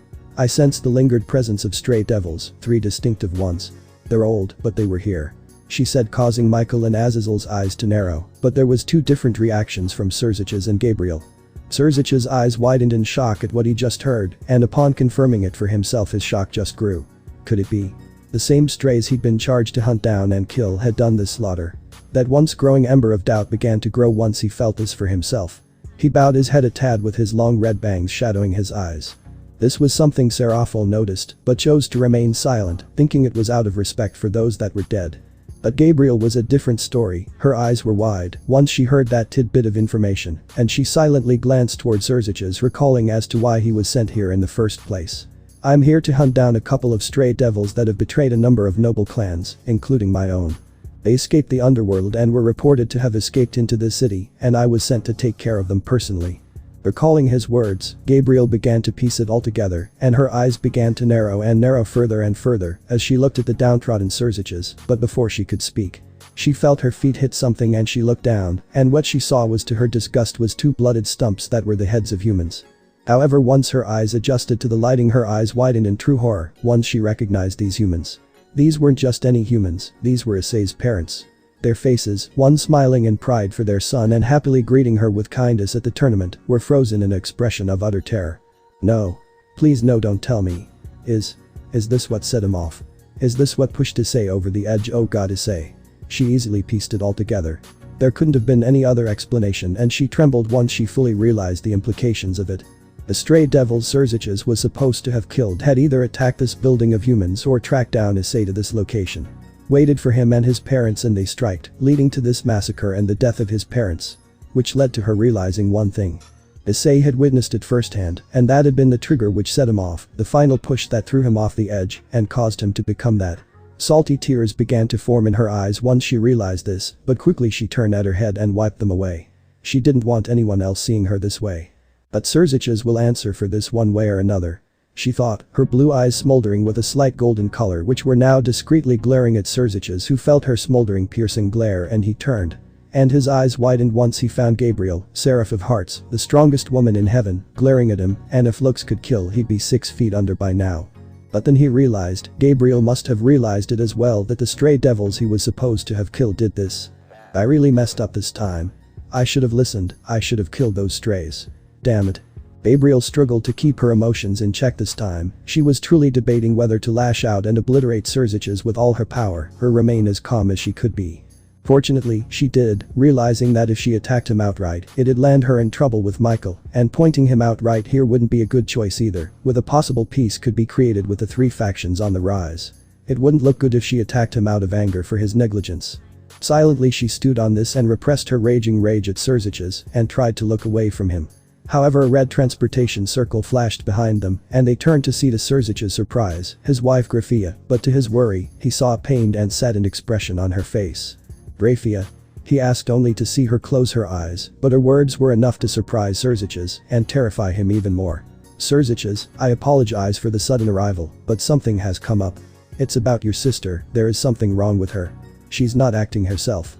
Lord and Lady Gremory have asked you to return as soon as possible, she said, causing him to stop and look at his wife with a wide-eyed gaze. Something's wrong with little Riatan, but I can't just leave this situation alone, he thought, and Serafal saw his inner turmoil and slapped him on the back. Go on, Sursages-chan, and make sure little Riaz-chan is okay. Would be sad if little Sona-chan's best friend is sick. I'll take care of the rest. He looked to Serafal and then to the others, and he was a bit relieved to see them give them a nod as well, but he felt a bit uneasy when he saw Gabriel glare daggers his way, knowing full well why she was angry at him, as rightfully she should be. Thank you, Sarah, I bid you all goodbye then, until next time. Now let's hurry, Graphia, he said, bidding the others goodbye, and he and his queen wife left in the same fashion she appeared in. Watching them go, Gabriel glared at where he once stood, adamantly thinking on how she should approach Sursages on this topic without accidentally reducing him to a pile of ashes. Gabriel soon sighed before she looked out once again at the city of Joan being repaired and its citizens having their memories wiped of this whole incident. So they wouldn't remember that catastrophe that happened this night. They would never know the torture of one of their very own, the rage and sorrow of Issei that had nearly wiped out all of Earth. Bringing up her hands, she clasped them together in a prayer and looked towards the sky. Please, be okay, Issei. Please. If only Gabriel knew, the boy once known as Issei would return, but not as the person who he once was. Unknown location. Mom, Dad. Get out of here. Run away. Issei shouted in desperate cries, trying in vain to reach his parents who were being cornered by them, those monstrous-looking devils. His parents seemed to hear him and turned, but it was far too late. He tried to run, pushing all he had into his little legs, but he wasn't getting anywhere. And he had to watch the devils who struck, cackling in glee as they hacked and tore into his parents. Ah. His father's pained scream tore into his ears, ripped his heart to pieces. He could feel his soul beginning to wail, his eyes began to swell up in tears at the brutal display. Blood splattered the ground, their limbs being thrown to the wind, only to be gorged on by the devils. Then he saw to his increasing terror Mother crawling out of the mass of blood and gore, with only one arm and a single eye that was staring at him, asking him, why? I say, Sachi, why didn't you save us? She spoke before the devil put his foot on his mother's head, causing Issei's rage to build up to an insurmountable degree. Get your filthy fucking feet off her. He cursed, he screamed out in pure rage, but the devil just smirked wickedly and began to put pressure on his mother's head. No, no, no, no, no, stop it. Stop it. Stop it. Crack. Splurch. His mother's head exploded into blood and gore right before Issei's eyes. The blood of his mother splattered across his face. His eyes widened in horror as he saw the mutilated corpses of his dead parents fill his vision. The smell of blood and torn flesh filled his nostrils and nearly made him churn up and puke. Slowly he looked up at the three stray devils. His body beginning to tremble, his eyes starting to dilate, his teeth beginning to lengthen and sharpen. Now it's your turn, boy. They lunged at his fur, but Issei's hand went to his clutching onto his skull, and then, only then did Issei feel what self-control he had slip. His black eyes flashed to a smoldering shade of bloody crimson. You bastards. You filthy disgraceful pieces of trash. I will slaughter you all. Issei roared out, his voice altered, no longer was it the same. Becoming deeper and more demonic. His world erupted into a sea of flames, swirling out of him like that of a maelstrom, leaking out from his eyes, nose and mouth. It went catching and gripping onto the devils, the intensity of the orange and red flames burning at their flesh and bone, and setting their very souls ablaze. Issei crouched, glaring through the sea of fire, gnashing his now fangs at the devils with a level of hatred nigh anyone could understand. His hands cracked and clenched as his hair stood up straight, the fire burned at the very air around him, turning all things to ash. His crimson orbs flashed with anger, hatred and power, pure raw power. Untamed, untapped power that was beginning to crush the devils before him. How dare these things? How dare they? How dare they? Die. Throwing his hand, he sent out a giant wave of fire onto them, which soon fell onto the devils, slamming into the devils, silencing their screams as the wave of fire engulfed their bodies. Melting their flesh, causing their blood to boil and blister and turn their bones to ash. Issei watched with a cold satisfaction as their very souls were reduced to ash before him. It was only then as Issei watched in satisfaction, savoring in the death of those that murdered his parents, standing amongst a sea of fire conjured by just his hate and rage alone, that he felt something. Wake up, Gaki. Huh? He turned only to hiss in annoyance as a blinding white light erupted with his world of darkness and fire. Gasp. Issei's eyes snapped open, and he raised up gasping for air with sweat pouring from his face. Taking a moment to calm himself, he began to look around to notice that he wasn't in any place that he recognized. In fact, a lot of things in the room he was in was different from he was used. Where am I? He didn't expect anyone to answer him, but he was proven wrong when someone did. My home. Turning Issei to his amazement, a rather tall figure who was garbed in the strangest of clothing. It looked like man from what he could tell. His clothing consisted of a white robe with a strange red kanji in the middle. On his shoulders a white-clothed pointed shoulder guards with a free-flowing white cane, while on his feet, he wore what looked like orange-pointed slippers of some sort. He looked up and was even more surprised to see a withered old wrinkled face of a man with pointed ears and two antenna-like things protruding from his forehead. On his head was a white-clothed purple sphere-like object, while held in his hand was a long wooden cane. His skin was a dark green with what looked like pink patches running across his forearms. And Issei finally regained his voice, and the first thing he could say was an intellectual, "Huh. Bravo, kid." The man's beady black eyes narrowed him, looking down at him with no sense of sympathy nor pity, and then he just raised his hand and in a flicking motion, he flicked his finger. And right then Issei felt a good amount of force hit his, making him bounce back, hitting his head on the wall before he rolled off the bed and onto the floor. Rubbing his forehead furiously, he glared up at the man. Oi. What the hell was that for? For being unaware of your surroundings, not noticing me until now, but mostly because I felt like it, he said to Issei's annoyance. Clenching his hands into fists, he glared at the impassive green man before him with all the anger he could show. He felt his muscles bulge unusually and began to feel power he hadn't once felt, but all he wanted at that moment was to punch something. Knowing that dream wasn't just that, a dream, and this guy hurting him and mocking him just made him angry. He just lost his fucking parents, he had a right to be pretty pissed. Bastard. Clumsily he jumped out of bed to attack the man, but he easily diverted his attacks with a single hand before he grabbed his offending fist and threw him backwards, out the doorway. He felt his body slam harshly against a pristine square tiled floor, but Issei quickly jumped up only to see the man right in front of him. His eyes widened at the sheer speed of this guy, but he didn't care and he just attacked. No longer in any former guarded stance, he was just releasing all up his pent-up anger on the closest thing possible. And this guy made it clear how outmatched Issei was. You're sloppy, you are letting your emotions cloud your mind, your attacks have no reach nor power behind them. You are attacking like that of a simple sloppy street fighter, and not like that of warrior. The green man commented lightly, causing Issei to curse before the man diverted his fists before nailed him across the cheek. Gods, the power behind it which sent him flying before his body slammed into the floor, cracking and shattering the tiles as Issei slid. Looking up, Issei's eyes were wide as he began to wipe away blood from his mouth. What the hell? The power in the punch felt like one of Sererg's punches. Who are you? Issei stood, albeit shakily, combined exhaustion and having his senses literally knocked back into his skull. But the man just ignored him, causing Issei to scowl before instinctively sliding into the same stance he used at the tournament. A stance that caused the man's beady black eyes to widen and glow with a sense of familiarity which Issei missed. Narrowing his eyes, Issei charged, dashing across the floor at speeds faster than he actually remembered. Crossing the distance he moved, with his leg coming into a sweep, but the man blocked it, but he used the momentum to spin around his head before bringing down his elbow.